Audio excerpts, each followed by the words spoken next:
Hey, Trailblazing families and Trailblazing families to be. I'm super happy to have a really special guest today. I interviewed Lainie LIberti recently. She wasn't able to do a Facebook Live because she's traveling a lot this week.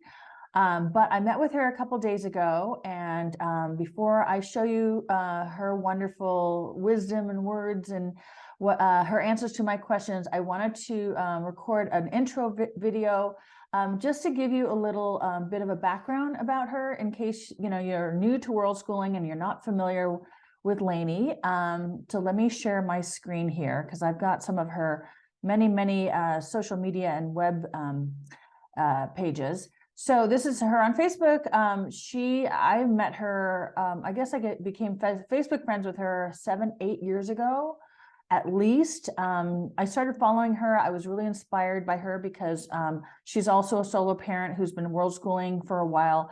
I guess they took off in about 2009, 2010. So about, 14 years with her son, Moreau, and he's now, I think, almost 24. So about 13, 14 years. And, they've made such a huge contribution to the world schooling world. I wanted to let you know about it. Now, she had some videos on YouTube, which I don't think are there anymore, but definitely check out her and Moreau giving a TEDx talk about unschooling and world schooling. I mean, the title is Unschooling, Making the World Our Classroom, but it's really about world schooling. So check it out. I will include the link. And basically the story is, she was running a very successful branding agency in LA, was working crazy hours, wasn't spending very much time with her son. Then the economy tanked in 2008, 2009. And, she lost a lot of her clients because I think she was helping a lot of I don't know, it was nonprofits or like environmentally friendly companies, but they had cutbacks in their marketing budget. And so she lost her, clients, and she just, decided, hey, Moreau, she asked him, do you want to go on an adventure? And he said, yes. So they decided to go on a year trip, and then it's still going on 14 years later, 13, 14 years later. I think Moreau was around 10 years old at the time. And then when he was around 12, 13, 14, he started getting, depressed because he was a teen. And, they met lots of people during their travels, but he really wanted to connect with other people his age. So the two of them created the Project World School basically, Project World School program. And they, I think for a time, we're doing 6 meetups a year around the world. And I think there were maybe 3-4 weeks at a time. So I'm not sure. Take a look at the website, projectworldschool.com. And basically, they invited world schoolers, homeschoolers, unschoolers. I mean, this was not just during the summer, so it was throughout the year, to meet them somewhere in the world for 3-4 weeks, and they would learn and do and create and just learn about different cultures. So this is still ongoing. Definitely take a look at it. It's an amazing program. I haven't signed my kids up yet, but I am thinking about doing it soon. And then I think once or twice a year they did a family summit, Project World School Family Summit. So my kids and I went to one in Mexico. And in Playa del Carmen. We did meet Moreau and Lainie finally when we were in Peru in, gosh, I don't know, 4 years ago, and then maybe 4 or 5 years ago. And then we met them. We went to the summit. We hung out with them in Playa del Carmen. So they have one coming up March 6th to the 10th. It's a 5-day family summit. This is really great to go to if you're brand new to world schooling or just you're an experienced world schooler and you want to connect with other families. Now, Lainie and Moreau have lots of things planned. Moreau handles like the kids club. There's a bunch of teens, world schoolers who come and volunteer, and they handle like tons of activities for the younger kids. And then for the parents, Lainie has a great program. And then we are invited also to contribute something by giving a talk about something that we're interested in or leading a project. So it's super fun. I guess it's in Veracruz, Mexico. Now, Lainie was nice enough to offer a $20 off per person discount for members of my Facebook group. So let her know. I think it's $155 per person minus $20. So reach out to her if you are interested. Let her know that Liz Quain sent you, and you can get a little discount. And you know, accommodations are up to you. The fee is just for the 5-day activity, which is like many hours a day. I think like 6, 7, 8, 9 hours a day. Look at how many people show up. I mean, we had an amazing time with them March of 2020, right before the pandemic shut everything down. So I highly recommend going. And this is their 10th one. And I think she's hinting this is the last one, which is sad.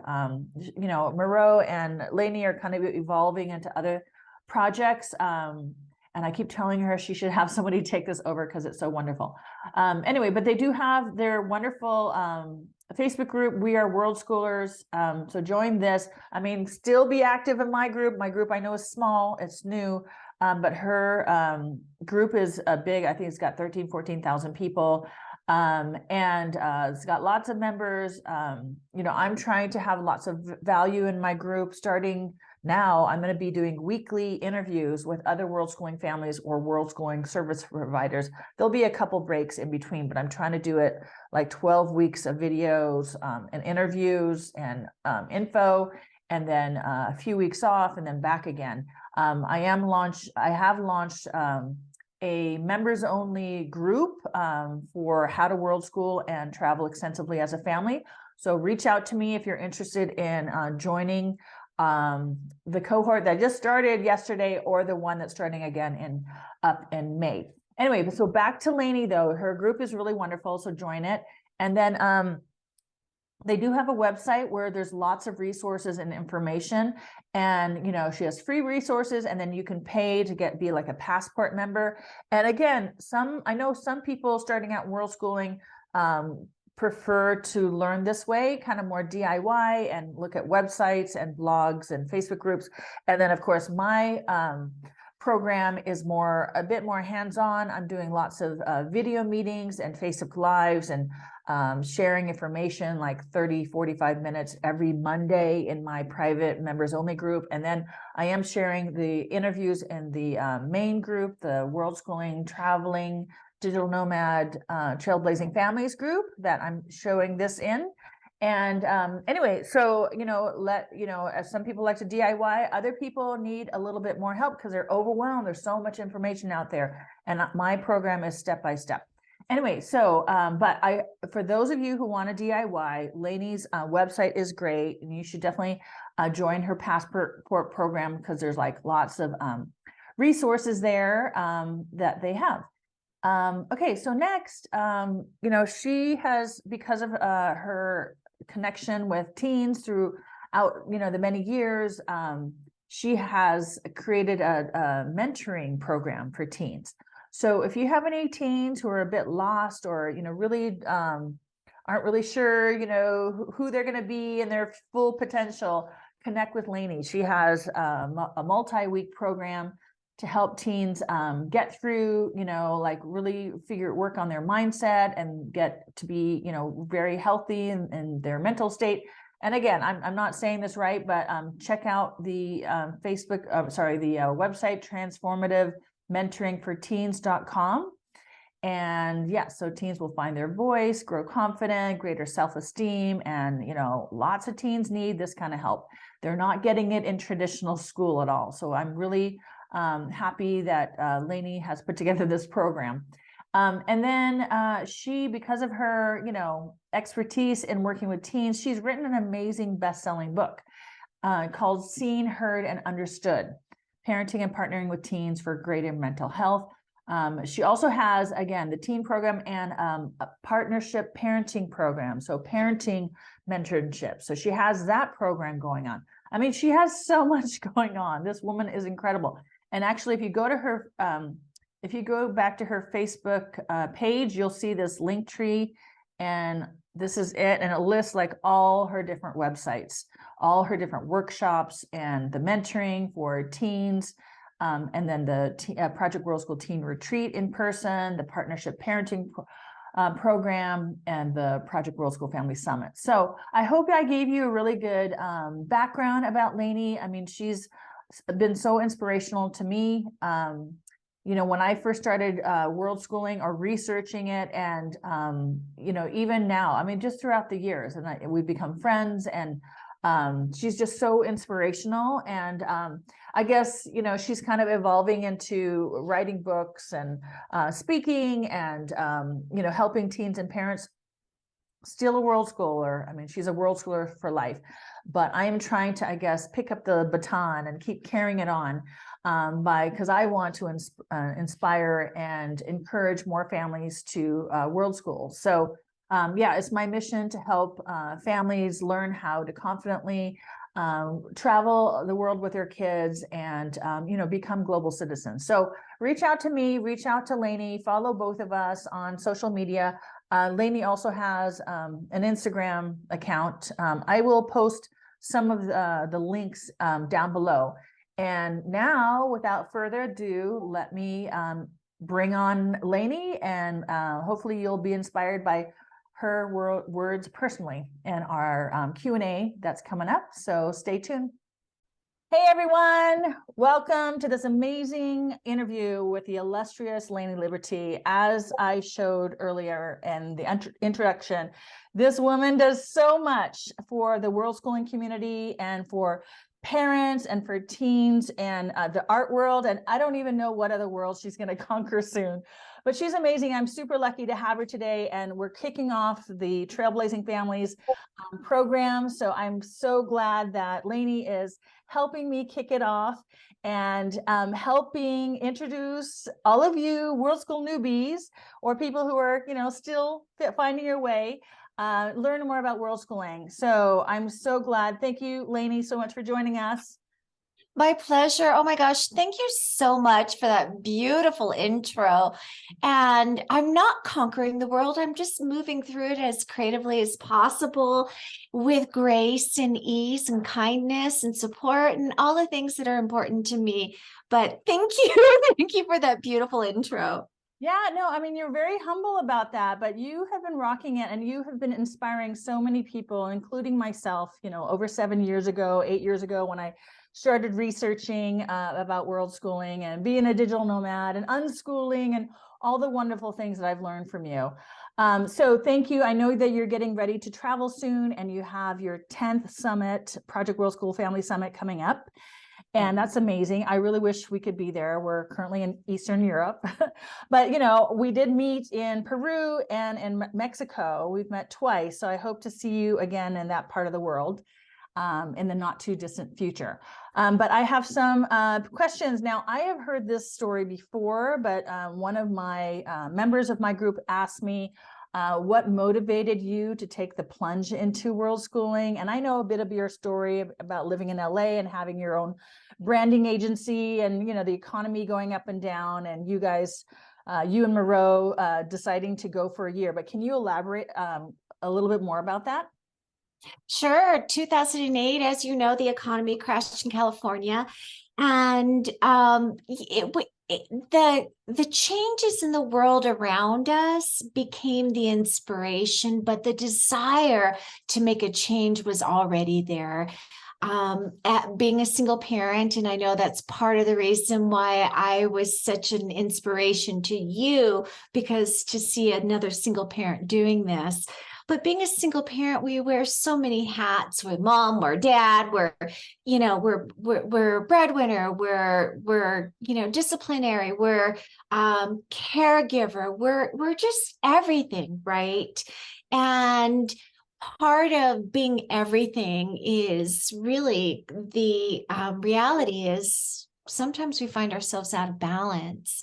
And even though I was living a, you know, quite under conventional terms, successful life, I owned a business, and, you know, we had a loft, I drove a Mercedes, you know, I you know, had a big budget, made lots of money. And the thing that was not in balance was actually, I was doing all this so I could be a good parent, so I could, so I could provide for my child, so I could, provide a life that we both wanted to live. And what that meant was sacrificing actually connecting with my son and spending time with him.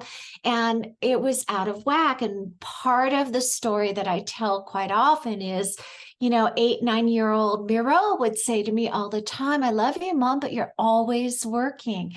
And that was like a tiny dagger in my heart. And I know parents that are doing things for the right reasons can identify with this sort of painful message.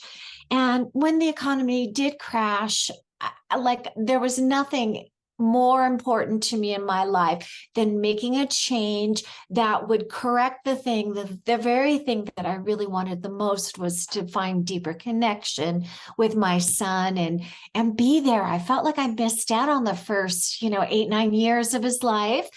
And one night late in the office, and near the end of 2008, I saw my clients going away left and right. And I knew that I wouldn't be bringing back my staff in the beginning of the year because everybody was on break for the holidays.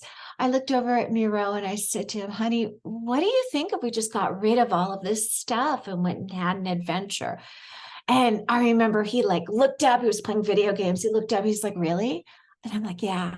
He's like, really? And I'm like, yeah. He's like, I'm in. And then his follow-up question was, do I have to go to school? And I'm like, no, don't worry about that. So that was it. Yeah, and this was in 2009 when you took off, and correct? When we made the decision, and then the beginning of 2009, we started getting rid of all of our stuff. Miro finished out the school year, and then we took off. Yeah. And you initially were in Mexico and started trying to get down to the tip of South America. You had that plan, right? That was the plan. We were going to travel for 1 year, which seems like a mighty long time when you are living a conventional lifestyle. Like taking a year off your quote unquote life is huge for so many people. Well, that was 14 years ago. And the plan was to travel all of Latin America, from Mexico down south, like you said, to Ushuaia, Argentina. And that was, like I said, 14 years ago. Well, here's the secret. We still haven't made it to Argentina, but we've been around the world several times, and we found, our real connection and love in Latin America. We've been in Europe and Africa and Asia, but we always find. Have you guys been through or lived in? I don't know, probably, between 30 and 40. I'd have to count. I don't have that many fingers to count. For us, it was never about the number. It was how can we explore the world and immerse ourselves in a very deep way. And that didn't look like, flying, touching down, spending a week in a place and flying to the next place. And that's okay if that's your style and your goal. But for us, it was really to go deep rather than wide. Right. And, we would find a place and we would live like visiting locals. We wouldn't live in the tourist areas. We found that we fell in love with Peru. We spent 3 years there. I'm on my 3rd year here in Mexico, but that's for other reasons, the pandemic and all that stuff. So other than Peru and Mexico, what have been your favorite countries? Oh, that's such a tough question. I hate when people ask me, but give me like 3 or 4. Yeah, no problem. I mean, there are different places that we love that are really, really, stand out in our heart for different reasons. Most of the time it's the experience that we had and the people that we met and the culture that we experienced.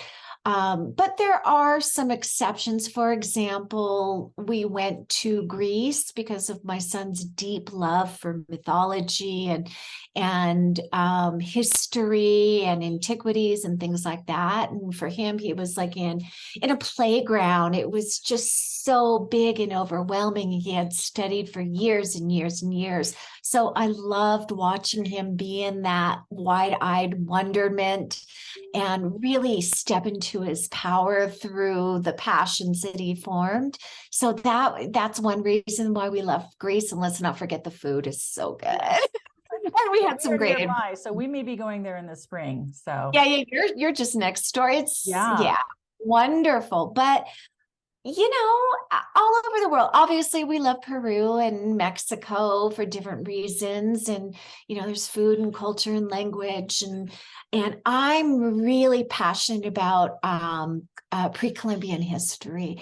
And because of that passion, which I didn't have before we left, by the way, I discovered I had this passion. But because I had this passion and pursued the passion so deeply, Miro discovered that history was a living testament to our own humanity, and that expanded. We spent, you know, the first like solid 4 years in Latin America in different countries, but that gave him an opening to all sorts of world cultures.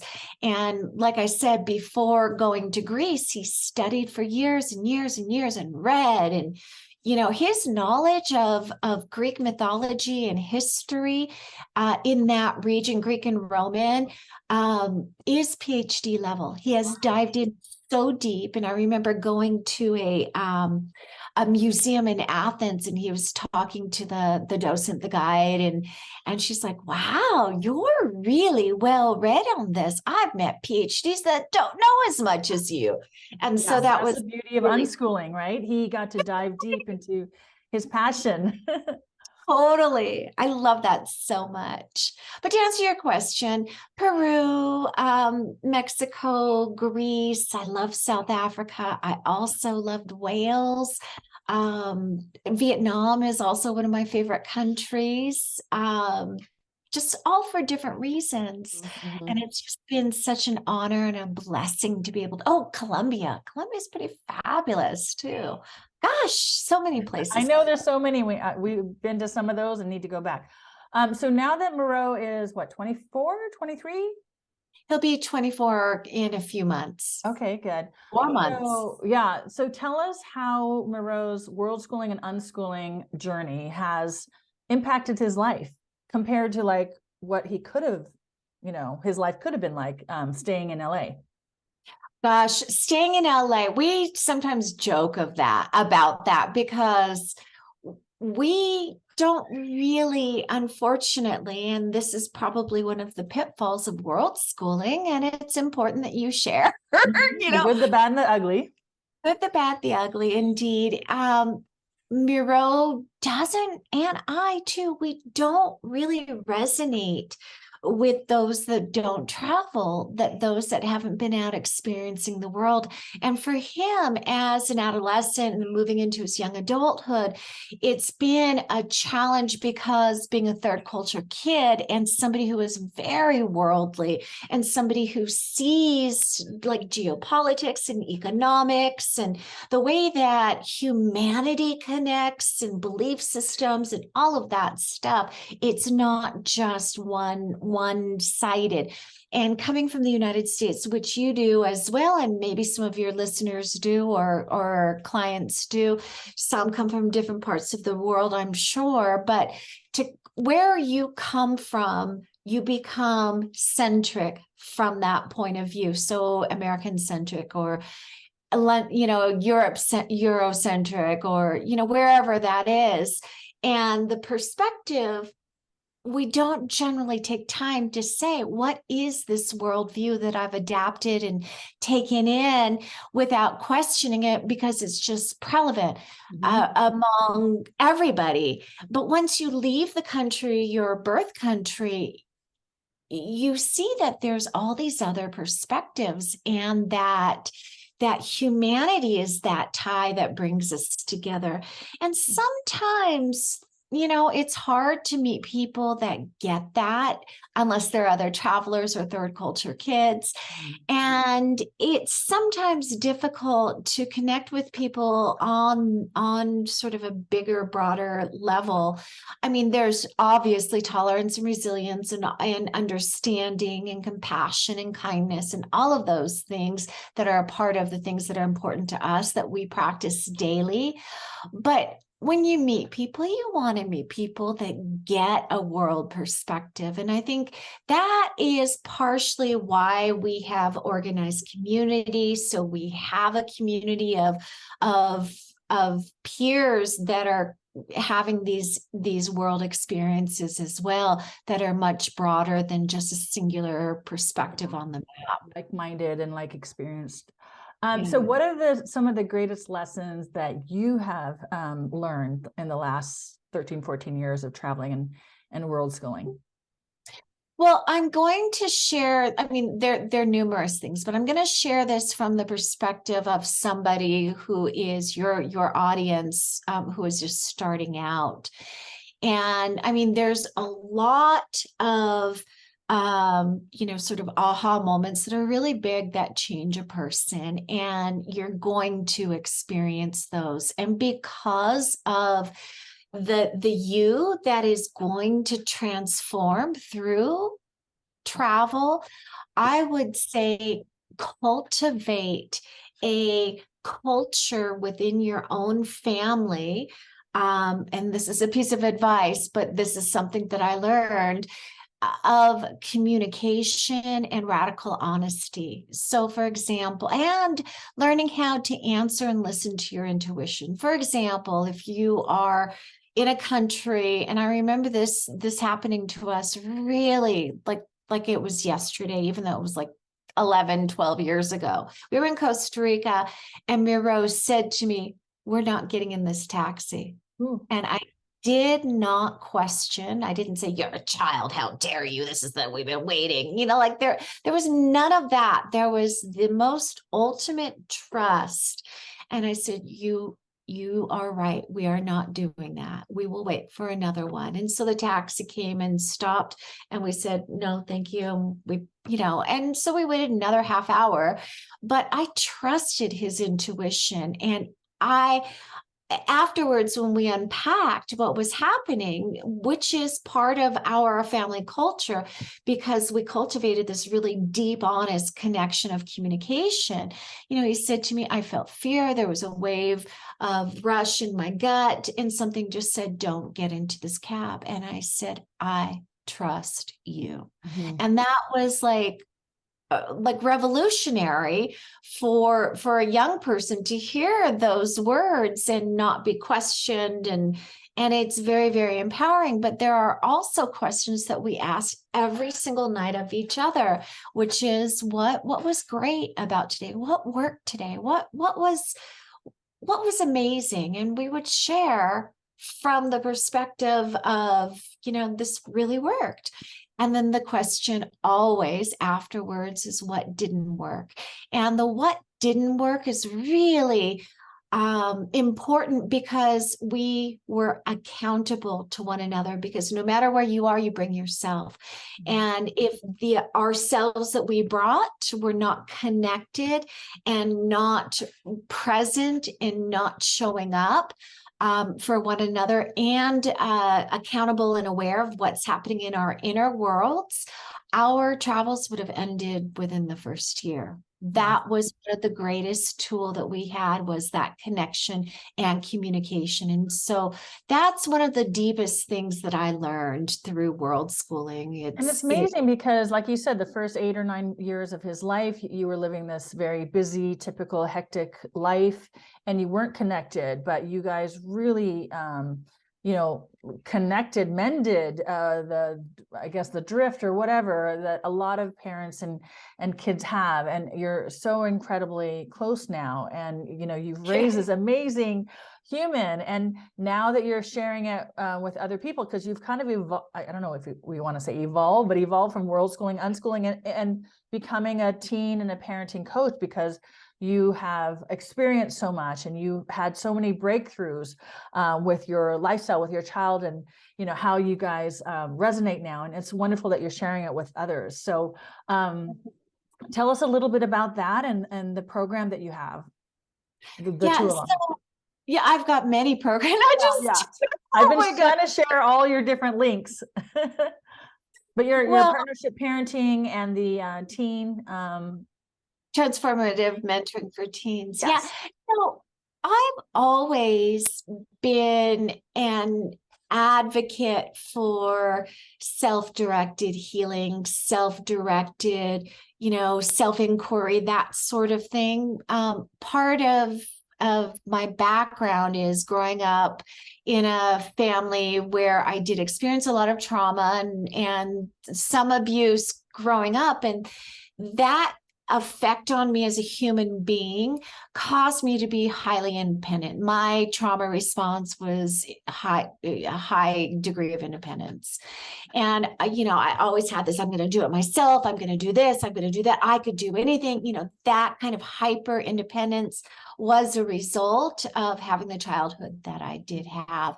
And I was involved in my own sort of a self-inquiry and self-directed healing and for many, many years. And I took that very, very seriously because before I became a parent, and I was very intentional about wanting to be a parent, I didn't want to do the same thing my parents did. I wanted to heal whatever was inside of me. I wanted to go there, look at it, bring it out into the open and heal whatever was in there.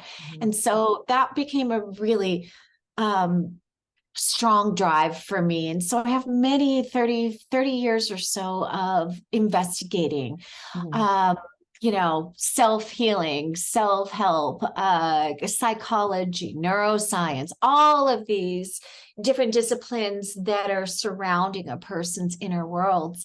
And when we started to travel, one of the things that I said to my son was, Miro, our inner worlds are going to be a reflection of what's happening on the outside. So let's make sure that we are having these outer world experiences and processing inner, and talking about it, because this is our shared experience. This is the thing that we are accountable for. And so I brought that kind of consciousness into our family dynamic, and we started looking at this as a partnership. And so was one of the things that drove, or one of the foundations that drove our family culture, especially before we started. We're like, this is how we're going to do it. We're going to be in partnership about where we're going, all the outer world decisions, but we're also going to be in partnership for processing the inner world stuff, and whatever fears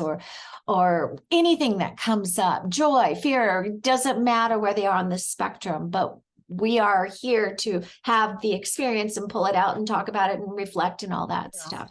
Well, so all this work that you've done, you're now sharing it with others and helping them on that.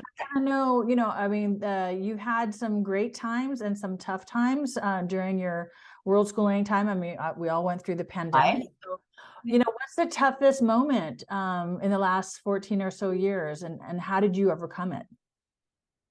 Well, that's a really good question. I would say probably some of the toughest moments were some of the deep challenges that we had in these inner worlds. Miro's was at 13 really coming to a space after 3 years of solid travel that he wanted to be in community. And what that looked like, and processing what we called this situational depression, and looking at what the unmet needs were that he was starting to describe, which is the need for community and friendship, and all teens need that, and social learning is a big part of that. And the way that we overcame that is together we launched a business called Project World School, and that was over 10 years ago now. This year it'll be our 11th year of operation, and that's what prompted us to create these teen retreats, and then eventually family summits, which you've talked about. And we did too. We loved it. Yeah.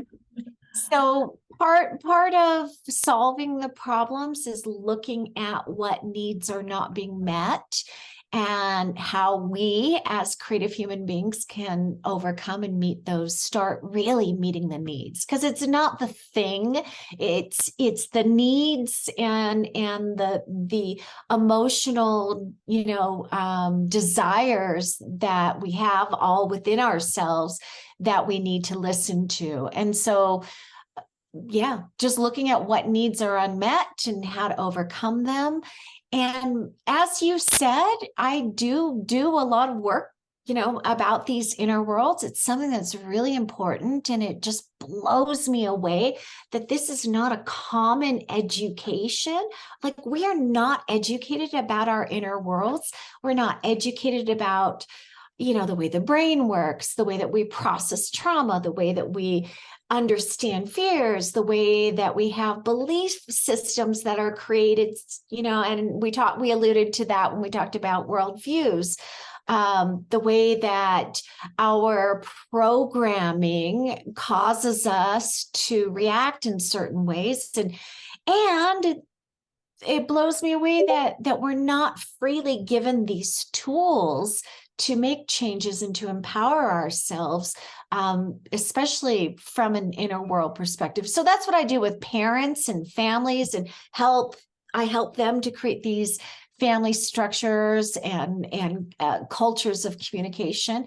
And with teens, my favorite group of people to work with in the whole world, I teach them tools so they feel empowered and powerful and the captain of their own ship.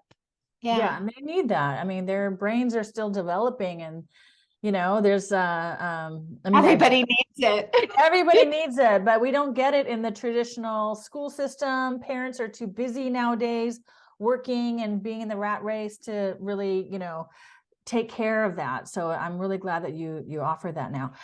You already kind of answered this about basically what advice would you give to World School newbies? So any extra advice for people just starting out in this lifestyle other than to just do it? Well, yeah, and most people will just say that, but I would say the thing that stops people from just quote unquote doing it is fear, right? And learning to cultivate a relationship with your fear is really important. Learning to understand what the programming is saying to you and what your subconscious is trying to get you to do. Sometimes it's in the form of self-sabotage. Sometimes it's in the form of just, not making any changes. Sometimes it's shutting down. Sometimes it's anger, but understanding first from your own perspective as one member in your family unit, and then sharing that kind of knowledge within your family, because we're all going to experience things slightly different. So understanding your internal worlds and cultivating a culture within your family that is steeped in communication.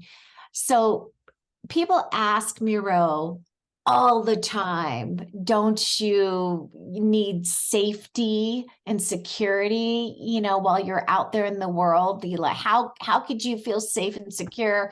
You don't have a home to go to. And we were nomadic and lived in different places for, 13, 14 years. Like, we don't have your traditional home back in our home country that he can go back home to, right? And a lot of people fear that and perceive that the meaning that they give to that is, you're raising this kid who doesn't feel safe and secure. And he'd always answer and respond and say, I feel so safe and secure because of my relationship with my mother. And that is the connection, is where safety and security comes from, not a place. So learning about your internal worlds is my first piece of advice, and using tools to start to facilitate conversations and deeper awareness within your family, and then cultivating a culture in your family of strong communication, radical honesty. Yeah. I love that. That is so beautiful. So something practical, what are 3 things that you cannot travel without, like things in your suitcase or your bag that aren't, For me well, personally, yeah, but that I want 3 things that are a bit maybe frivolous or not really like essentials, but you really want to have them. 3 things. Okay, so I am not going to say these are not essential because they are essential. And I could tell you right away what these three things are. Okay. I travel with a full body pillow, and I've Oh, traveled with this sucker for the entire time. So a full I've size. seen you have a giant suitcase, Yeah, and that's well, but why. that's outside, that's in a stuff bag on the outside. I always have my pillow with me, so you will not find me without. So that's the Okay. first. The second thing is I have a stainless steel coffee press Mm, okay. and I French have an press. AeroPress. Carlos, Your dog. I'm sorry.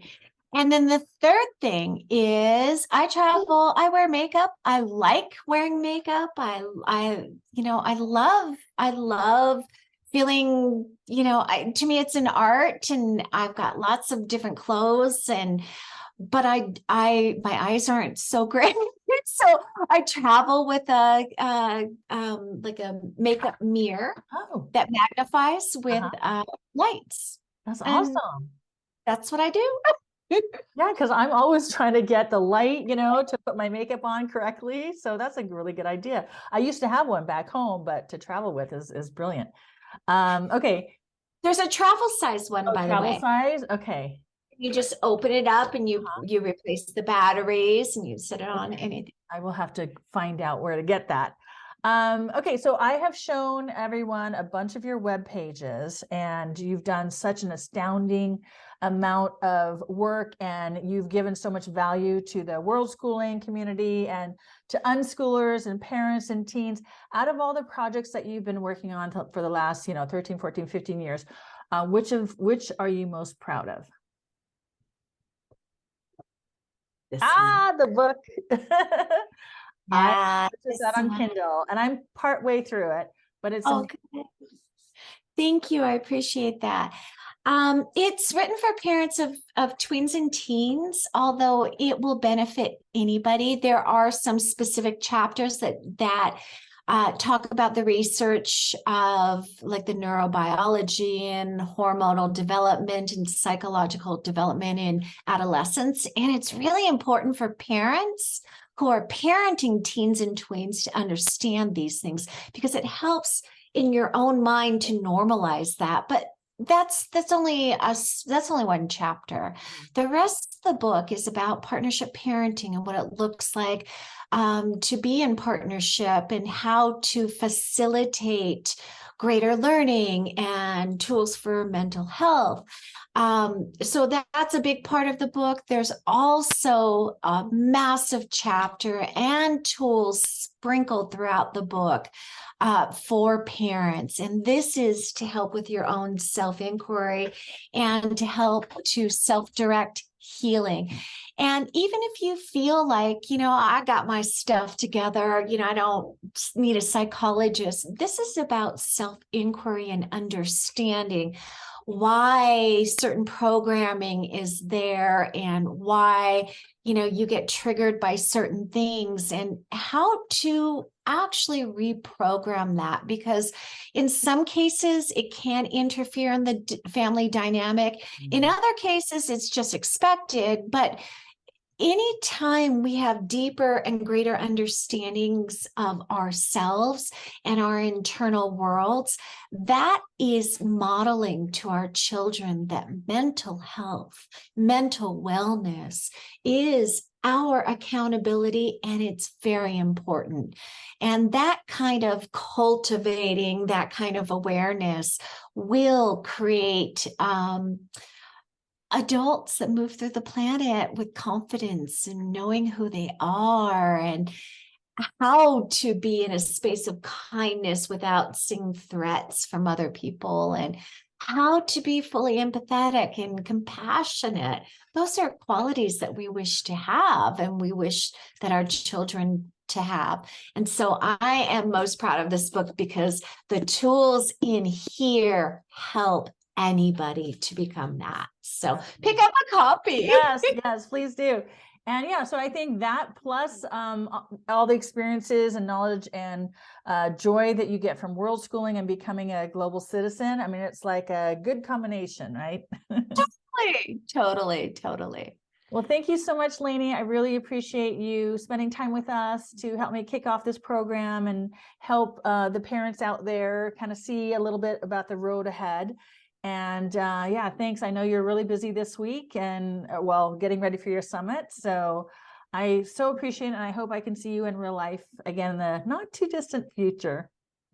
That would be amazing. And for you guys that are in Liz's program, you're in great hands. I know Liz cares so deeply about your success. So yeah, thank you. Thank you.